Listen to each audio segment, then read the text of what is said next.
Bankrupt.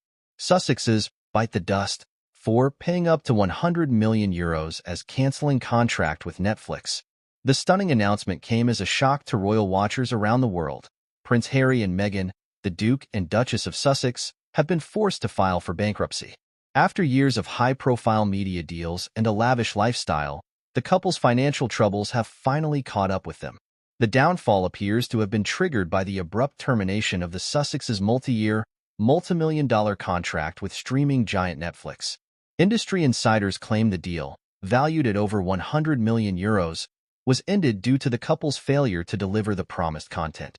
Harry and Meghan simply didn't live up to their end of the bargain, said a Netflix spokesperson who spoke on condition of anonymity. The programming they provided did not meet our viewership expectations, and we were left with no choice but to cut ties. With their primary income stream now dried up, the Sussexes have found themselves in a dire financial situation.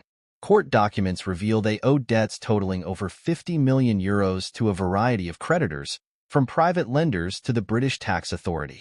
This is an absolute catastrophe for them, said royal biographer Nigel Aspects. They've been living an unsustainable lifestyle for years, and now the chickens have come home to roost.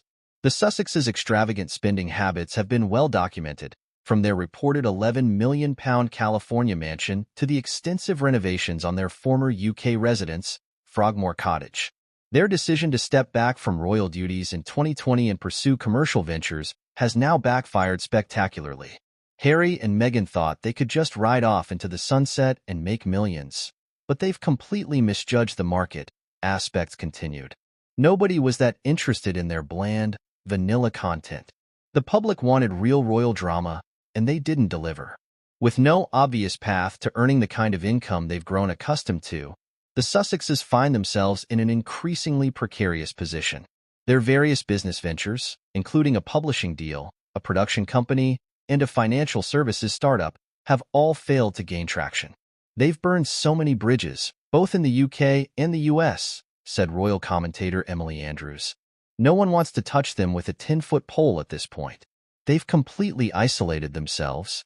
The couple's public image has also taken a significant hit in recent years, with a series of controversies and PR disasters. From Meghan's infamous Oprah interview to Harry's memoir, Spare, which was widely panned, the Sussexes have struggled to maintain public goodwill. They've become a lightning rod for criticism, and that's made it very difficult for them to land any lucrative deals, Andrews explained. Brands are just too scared of the backlash to associate with them. With their financial world crumbling around them, the Sussexes now face an uncertain future. Bankruptcy proceedings will likely force them to sell off their California estate and other assets, leaving them with little to fall back on.